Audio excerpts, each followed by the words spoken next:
What was the most successful prank you've ever pulled?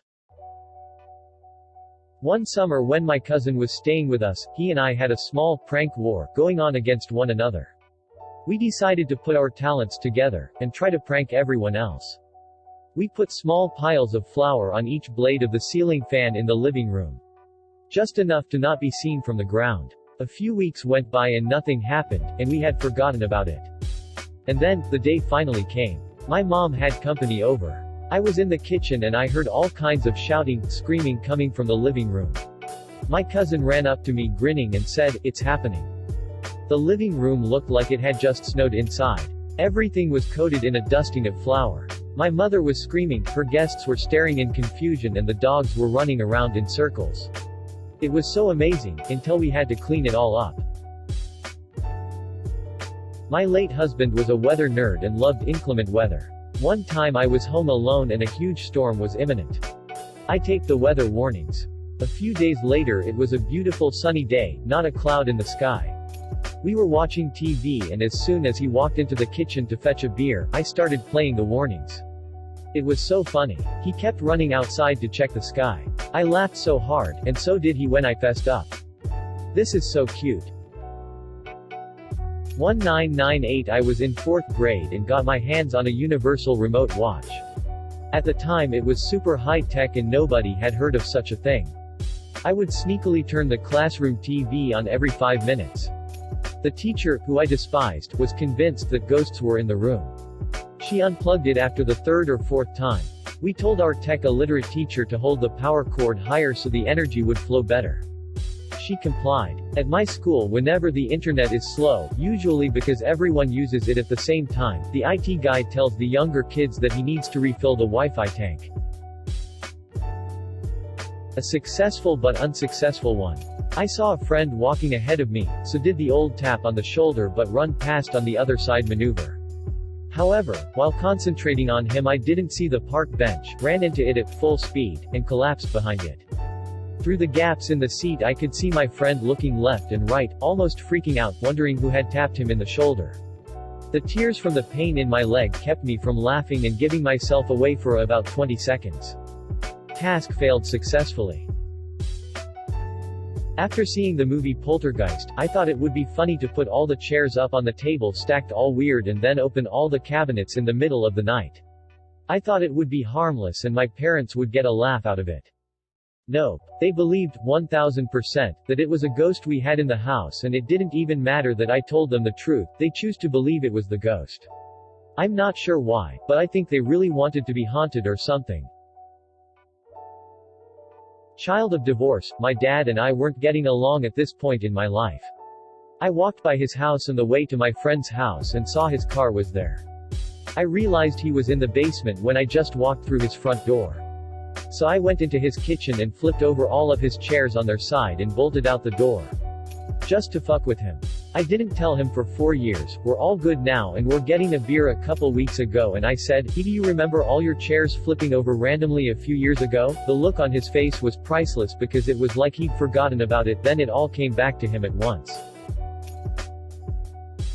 Cooking at school, different parts of the menu were prepared by different people.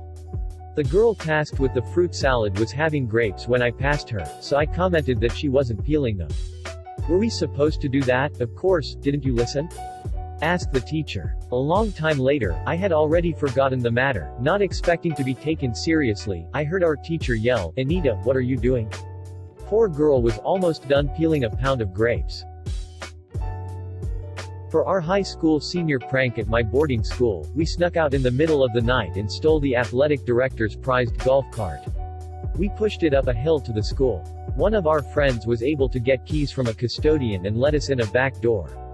We got the golf cart into the building and then into a science classroom and lifted it up onto the big lab tables. We decorated it with nonsense and left it there and locked everything up. In the morning, everyone not in on it was completely confused about how the hell we had pulled it off. We didn't even damage anything, even the chain we had to cut to get the golf cart free was replaced, with a note, on our athletic director's doorstep. The custodial staff wasn't even mad at having to take the cart out because it was so ridiculous.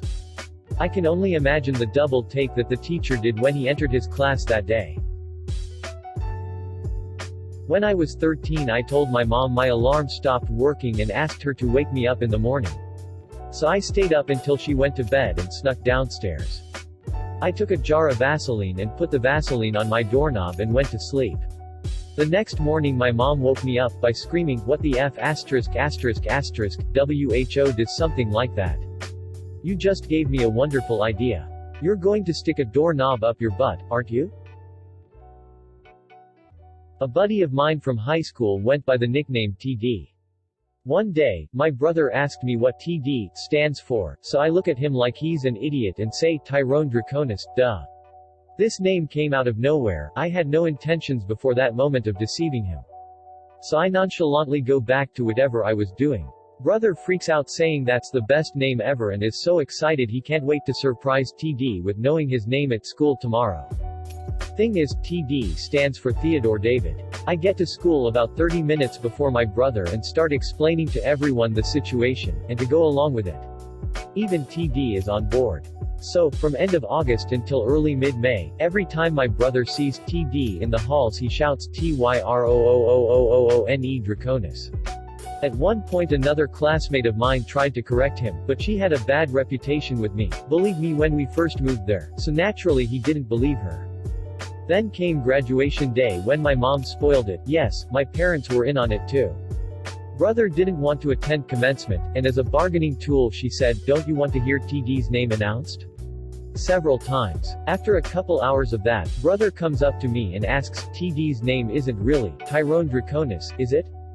I proceed to blow his mind with this elaborate ruse that spawned from one spontaneous moment several months prior. I set up a fake email address for the Narwhal Appreciation Society, and sent a coworker an email from the address saying, "We at the Narwhal Appreciation Society have been informed that you, too, have an affinity for this majestic creature and we wanted to see if you would like to join our society." He responded with thanks for the email, not sure who referred me but I don't have any interest at joining your society.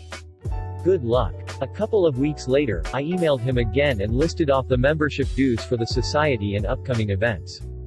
He responded with, once again, "Please note that I am not interested. Please take me off your distribution list." A few weeks later, I emailed him a note that his membership dues were in arrears, commenting that the faithful narwhal would most assuredly pay its bills, if it used currency. I emailed him roughly 2 to 3 by per year for 3 to 4 years. For the first year, when we still worked together, I'd see him open the email, shake his head and say aloud, "Not these fucking guys again." But he never attempted to block the email address. He responded to some, becoming increasingly agitated, and ignored others. In one response, he attached pictures of dead narwhals that had been killed by Inuit hunters and said, "This is what I think of your stupid narwhal. I hate them. I wish them all dead." I eventually stopped and never mentioned to him that it was me, but years later, a few ex-coworkers were out for pints and one guy said to me, "Whatever happened with that narwhal shit you were doing?" And my pranked coworker's eyes bugged out of his head. "That was you?" My friends and I rearranged my college roommate's room and covered absolutely everything in tinfoil. He was just getting back from a trip and rolled in with his suitcase. He is overly dramatic and thus a great victim. We were watching TV when he goes to his room and I hear, "Oh my good." He huffs out and says the most dad comment ever, "Why would you do this? If this isn't cleaned up by the time I get back from work." He goes to work. We tinfoiled his suitcase. I dunno if this counts as a prank, but my dad is a huge fan of the series Scrubs, and there's a gag where a character puts a pancake in the silverware drawer and this exchange happens. "Why is there a pancake in the silverware drawer?" "You mean why is there silverware in the pancake drawer?" So, just for laughs, I made pancakes and put one in our silverware drawer, waiting idly by in the kitchen for him to need a fork or something. I watch all giddy as he, confused, takes the pancake out and asks, "What's a pancake doing in the silverware drawer?" Without missing a beat, I say, "You mean what is silverware doing in the pancake drawer?" I didn't think it would actually work. He got a real kick out of that. You remember the juicy fruit gum sticks? The ones with the wrapper?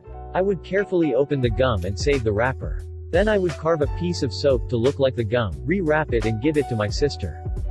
The kicker was that after she first put the gum in her mouth and discovered it was soap, I'd laugh and then offer her a real stick of gum as an apology. That second stick was also soap. She fell for it.